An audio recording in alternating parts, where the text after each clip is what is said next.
Bonjour YouTube, je suis Sébastien et je vous présente ma scie à onglet radial multimatériaux Evolution Rage 3S.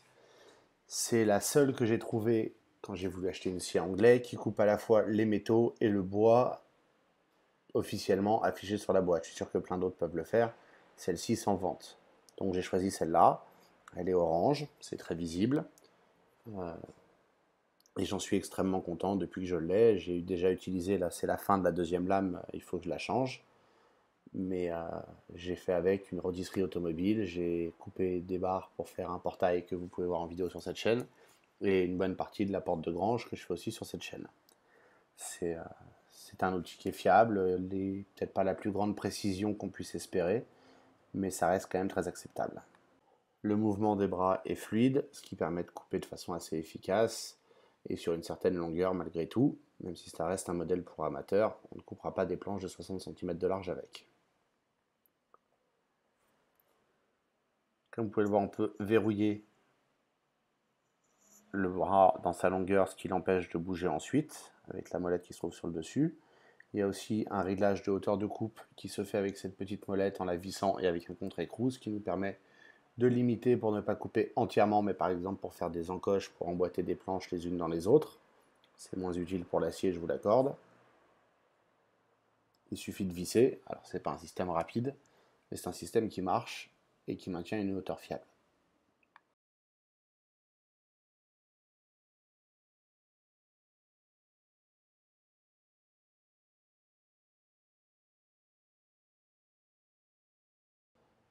Voici la molette qui permet de verrouiller le mouvement horizontal et donc de ne pas couper sur l'intégralité de la longueur. Ça permet aussi de le verrouiller au plus proche, ce qui a l'avantage quand on veut couper des barres que la scie ne s'en aille pas, puisque la résistance est parfois un peu plus forte quand on coupe de l'acier ou des bois durs.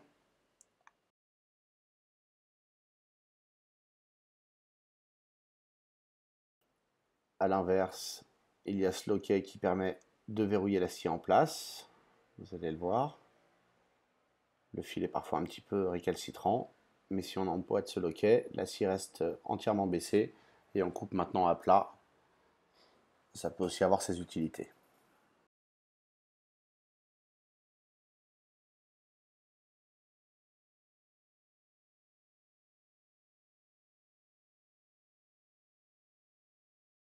Pour découper des angles, il faut dévisser la poignée orange qui se trouve au bout de la longueur de coupe et soulever le loquet en dessous qui vient s'emboîter. Il y a des encoches pour les angles principaux et pour tous les autres, on peut verrouiller au degré près avec la poignée. Mieux vaut utiliser un compas pour vérifier quand même parce que les graduations ne sont pas de la plus haute précision, mais ça suffit largement pour faire du 45 degrés, du 30 et du 60 sans se poser de questions.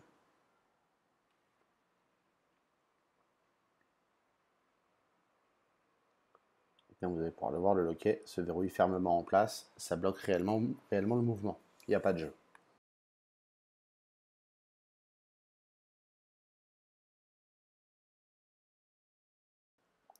Autre fonctionnalité utile et appréciable, on peut en dévissant ce loquet là, il y a beaucoup de réglages sur cette machine, décaler cette barre de garde, ce qui nous permettra, en l'écartant le plus possible, de couper avec un angle de 45 degrés, non pas horizontal mais vertical.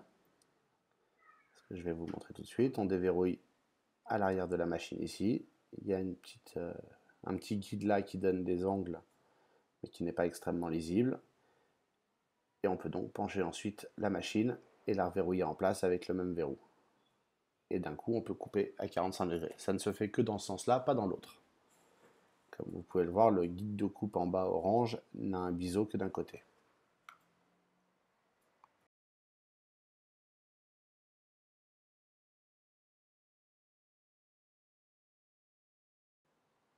Comme vous allez pouvoir l'entendre, elle n'est pas franchement silencieuse, et lorsque l'on coupe du métal avec une lame au carbure, c'est encore pire qu'avec une disqueuse et un disque abrasif. Donc il vaut mieux avoir des protège-oreilles.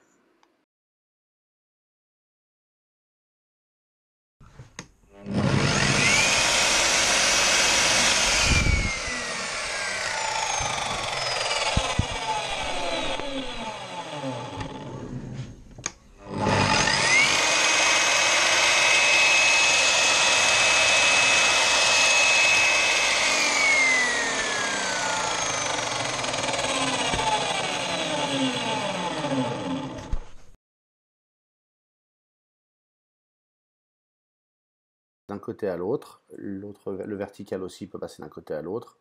Celui-là a un moyen de sauter le filetage, ce qui permet d'accélérer le serrage.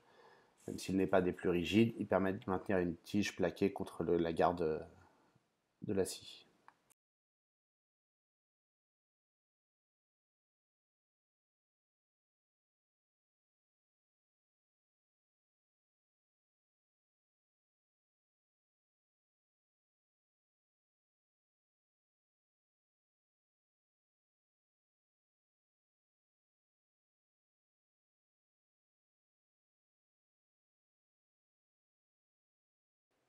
Et cette pièce de maintien là est aussi assez efficace et peut s'ajuster en hauteur et en angle, ce qui permet de varier selon la longueur des matériaux. Ça fonctionne aussi avec des matériaux courts. Attention toutefois, celle-ci peut déranger et du côté du moteur si vous voulez scier au ras, mais si vous voulez scier avec un angle de 45 degrés sur la lame verticale, ce sera plus pratique de pouvoir le mettre de ce côté-là afin de pouvoir ne pas l'avoir du côté où ça gênera la scie.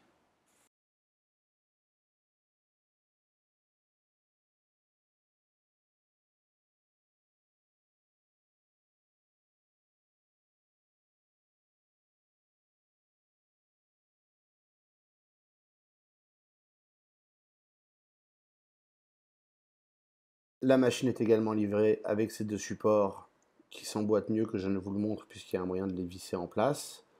Personnellement, je ne les ai jamais utilisés parce qu'ils ne sont pas, sont pas vraiment assez solides pour des barres d'acier de 6 mètres. Et je préfère utiliser des briques à la bonne hauteur, ce qui évite de tout plier. Pour un tasseau en bois de 27 mm, ça suffit largement. Personne n'a besoin de beaucoup de force pour ça.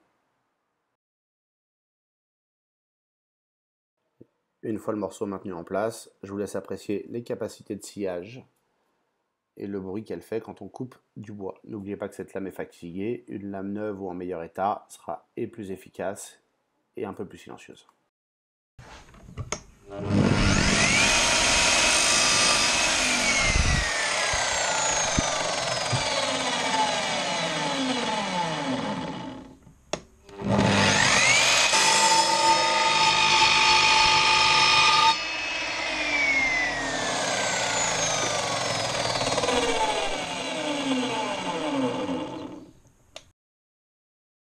Laser qui permet de tracer la découpe théoriquement parfaite.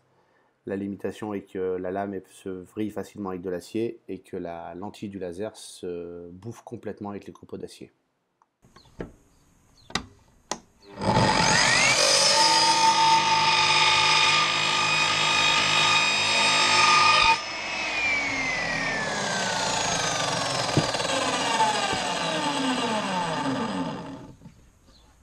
Donc si vous avez l'intention de couper de l'acier, la méthode est d'enlever la lentille pour avoir la trace et de remettre la lentille au moment de couper et d'accepter le fait qu'on ne voit plus rien une fois que la lentille est en place.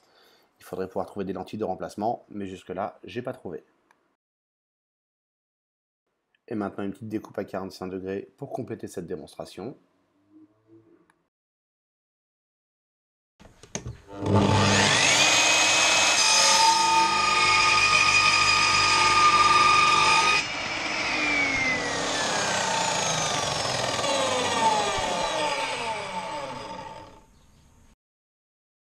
Bref, c'est une excellente scie avec laquelle j'ai coupé de l'acier jusqu'à 3 mm d'épaisseur sur des tubes carrés ou des tubes ronds.